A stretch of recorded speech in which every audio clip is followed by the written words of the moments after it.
Hi guys, welcome to my channel. Today let's make groundnuts, that Nigeria tasty groundnut, right?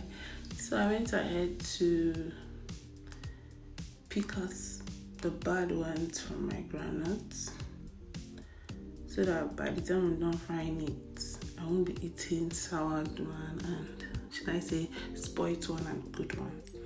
So here I'm showing you the bad ones. After that, go ahead to wash it. So look at how I wash it.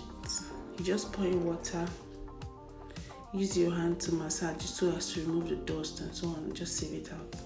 Then you go into another water, add in your salt, put in your groundnut and let it sit for 15 to 20 minutes.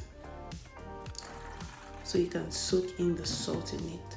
Then you dry under the sun after doing this. Soak it, then sieve it out, then dry under the sun. From time to time you go to just turn it around. From time to time you go to just turn it around. So here my groundnut is dried and I'm about frying it. I poured in my groundnut, my gari. I'm using gari not sand because gari is better. So you're just going to put it on low heat and so stirring it just like this. Just continue doing that.